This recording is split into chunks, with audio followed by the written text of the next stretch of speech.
Welcome. Thanks for watching.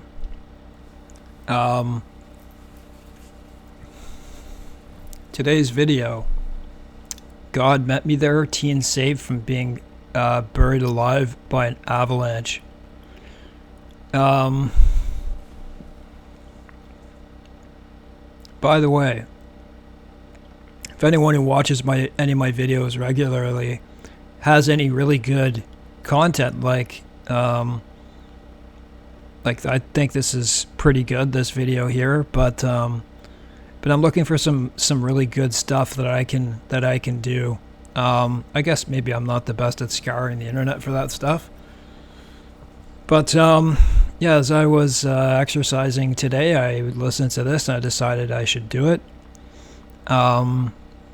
And what I can say to this, I can empathize for. So just imagine being buried alive. Number one, my dad told me that in World War One, one of my, or sorry, it wasn't World War One. It's World War Two. So my grandpa fought, like all the way from, on the first wave of Juno Beach for Canada, and all of his brothers, or most of his brothers, he had a lot of brothers, fought. One died in Italy, but one of his brothers was buried alive by a I don't know what it was, like 1,000-pound shell or something like that, but it buried him with the dirt. So you can just imagine what it's like to feel that way. Me personally, I ask you to watch part 1, 2, 3, 4. I shouldn't be alive. You can look back at my videos and you'll understand why I understand this. When I was 5 years old, I was at a cottage. My parents had taken all, like I have 3 other brothers, and I'm the youngest, and so we had like a rubber dinghy or something. My parents were up at the cottage, and it was a good, couple 100 feet away. They were inside, and I was with my brother, who was, almost 3 years older. And I guess they thought I was safe, and my brother was trying to get he was in the rubber dinghy. I didn't know how to swim yet. 5 years old, I really know how to swim now. But I'm sure my parents would have put me in swimming lessons anyways, but I was like on the side of the dock. I remember this like it was yesterday. I can put myself in that position. I went, and we had like a canoe. It was called a skinu because it has a different back to it for an engine. Anyways, I got in that, and I went to get into the rubber dinghy, and I fell in between them, and I was drowning. My brother didn't know it right away, and I was just able to be above the water, like I was dog paddling with a 5-year-old kid and trying to yell for help, and my brother saved me. I would have died right there. So I know this feeling. I'll just name one other thing, though. I'll let this play. I was with my brother in the front of our house, where I live. Like, it's really cold right now. It's minus 12 Celsius, not Fahrenheit, Celsius. It's pretty cold here. We had cold winters, a lot of snow. We were building a fort in the front, and we had a fort. It was, maybe 10 feet high. It was at least 10 feet high. And so it was all dug out. And my brother said, do you want to go in and I'll put the snow over? And as soon as he put all the snow over, I couldn't hear him anymore. And I started getting a huge panic. So, like claustrophobia, right? So I'll say these things before I start this video. So when I heard this, I'm like, I gotta do this one. So let's take a watch, and I'll comment as it goes along. Actually, in when my part 1 to 4 series of my testimony of my life, I shouldn't be alive, I left that out about the drowning. I was drowning. It was horrible. It was a horrible feeling. So that's one of the reasons I chose this. Snowboarding in Wyoming. The mountain bowl had an overhanging snowdrift and deep powder. They parked Michael's truck and climbed to the steepest point, never thinking about avalanche danger. It's kind of just a cliff, basically, a snow cliff that builds up with all the wind. And as it blows, it just kind of curls and curls and curls and just builds up a big ledge. Well, we were sitting right on the edge of it. The original plan was we were both going to go down at the same time. I don't know why I changed the plan. He was already strapped in, and I had one binding strapped in at this time. And I looked over at him, and I was like, "Hey, Matt, what are you waiting for?" His brother Matt jumped off the ledge and hit the slope below, triggering a massive avalanche.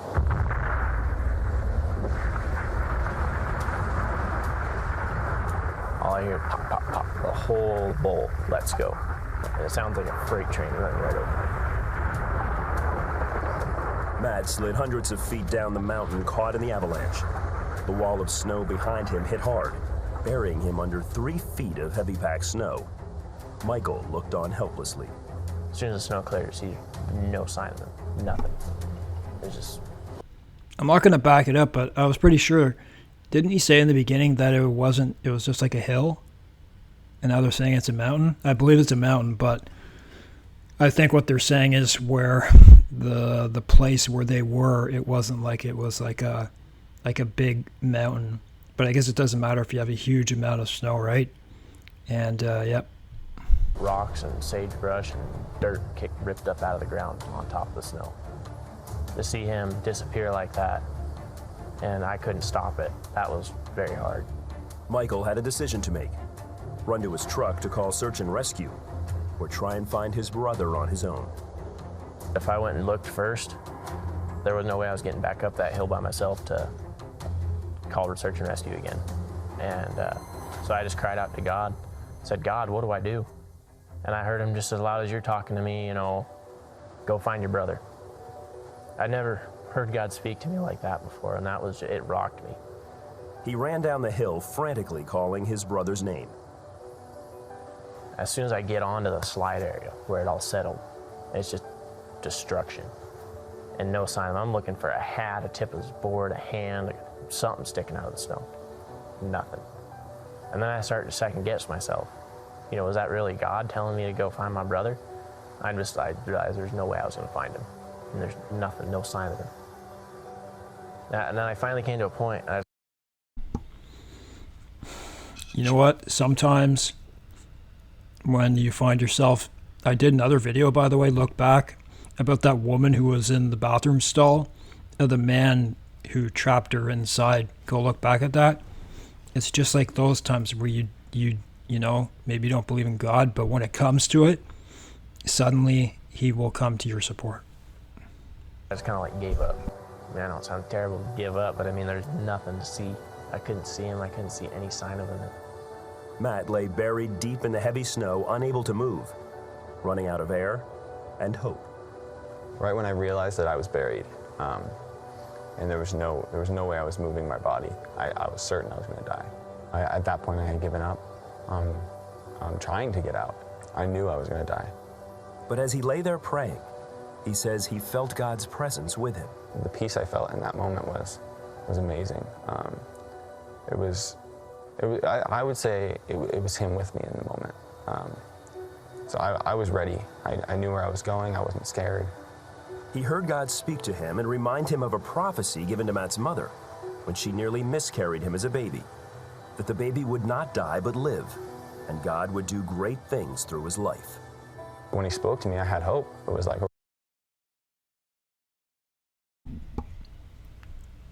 doesn't that sound like the prophet Samuel? I forget, is it Ruth? I don't know is it Ruth? I'd have to look again, but she didn't bear a son. She bears a son and then says, because you have allowed me to have a son, I will dedicate him to the Lord type thing. That just reminds me of that. And I actually have something to say that, you know what, if I find that atheists, I've said this before, and I got bad comments for saying this, because I believe it's mostly true, and I believe you find it out in times of war. This is where the saying came from. There's no such thing as an atheist in a foxhole. Why is that? Because when the shells are coming down around you and the bullets are flying by your head, you're pondering what's in the next life, right? And I'm sure that's not the case with everyone, but I think the majority, that's where people's thoughts start to go. Like, God, if you're real type thing. Okay, this isn't it. You know, he's going to rescue me from this. He's going to save me. It's not going to stop here. You know, he's still got a plan for my life and a purpose for my life. Matt says hope propelled him to action. He had an air pocket near his face, and he was able to dig one arm towards the surface. Meanwhile, Michael stood directly above him, unaware of his location. Pretty much about to fall to my knees and just lose all hope in it. So I just yelled one more time, Matt. Like the wind's blowing 60 miles an hour. So when you're wearing a hood and a hat, you can't hear very well. Everything goes dead silent. And I just hear, Mike, I'm fine. There's no way I should have heard him in that, with how hard the wind was blowing. Well, I turn and I take a step back. I look under my left foot right before I set down. I see a hole about the size of a baseball in the snow. And I just start digging frantically. Well, I dug about 2 feet, and I'm like, I was crazy, you know. That wasn't really him. And I just kept digging. I dug another foot, and I could see the Oakley symbol on his jacket that I had just bought him like a week before that. And I dug to his face, and I could see his face that he was still alive and okay. I started crying like a baby. I was so... Isn't that crazy? Like, this was an avalanche, right? And so, what did he say? It moved like, 300 feet or something? If it was an avalanche and it covered that much, it must have gone down for quite, quite a distance. And, are they buried on the hill part? Or are they buried on the flat part? That sounds like God to me. What are the chances? So happy, but so scared all at the same time. He spent the next half hour digging Matt out of what could have been a snowy grave. They say it was only by God's grace that they made it out alive. He led me right to the spot where Matt was. I mean, I didn't know where he was. I had no idea which direction he was, the way it swept him, And to lead me dead center on top of him, that's not coincidence. Everything was just fell into place, just perfect. God met me there. No coincidence. And held my hand all the way down that and kept me safe and him safe. I think I survived because God has a bigger plan for my life. He has big things in store for me, and I don't think that he was going to let that be foiled by an avalanche. I think that it wasn't his will. I'm definitely very thankful, that God would rescue me from this, that he would work it out in a way that we both come out okay. Definitely the scariest thing I've ever had happen to me in my life. I mean, watching my best friend and thinking he's dead and there's no way I'm ever going to find him. And then, having the Lord just meet me there on that hill and be there with me the whole time. He was there, and he hears your prayers and in your time of need. Amen. He does. He hears your prayers. He hears the cries of his children. No matter what situation you're in right now, whether it's you're suffering from something physical, something emotional, some trauma, you're facing anxiety, depression, whatever it is, today is the day that God is asking you to cry out to him like never before, because he is ready, willing, and able to answer you. Yes, he is. Sometimes it just takes a little faith. Or, you come to the end of your rope, right? From whatever it is you're suffering from. And, you hear a zillion stories about people saying, God, if you're real, you got 5 minutes to let me know. There are a lot of stories like that. And then, what is it? Was it a voice that I heard in my head? Was it me or was it God? That voice wasn't there before type thing. Like, he definitely can send. When I watch, there's a lot of videos out there. I went to heaven, I went to hell, right? And it's just hard to believe them. But I believe God sends messages to people when they really need it. I do. I absolutely do. I just want to say this before I stop. I was thinking of making a separate video with a separate message, like the ones I do during the day. And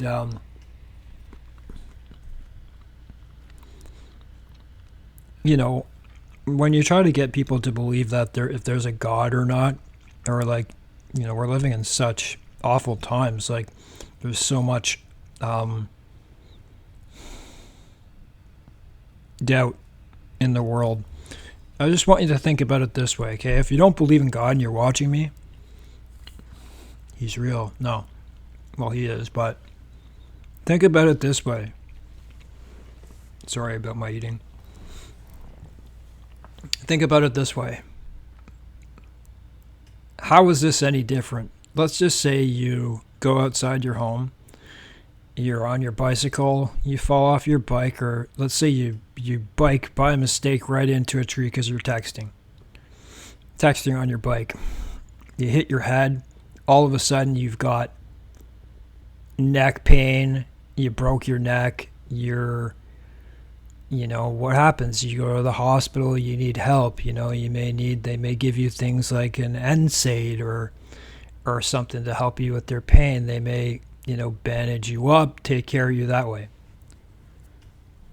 Same thing with all other injuries. Tell me, how is it any different when you suffer abuse, physical, mental, let's just say you experience like a murdered family member, you have scars from so much sexual activity throughout your life that you start to scar your spirit. Things like this, let's say addiction, everything you can name. Tell me, how is it any different when with God that you turn to him and try to heal yourself through him? Because I'm telling you, he's the only way that can take away those types of scars. Why is there such a barrier for people to do that? And I understand religion, right? Jesus Christ isn't religion. He's the only truth there is. He's the only truth in this life, guys. And when I look at the promises of all the other Buddha, Muhammad, no thanks. I don't want to live a million lives to get it right. Type thing. Jesus has wicked promises. Wicked good promises for those who actually will take that journey, who will take that, which it takes a little bit of faith to do that.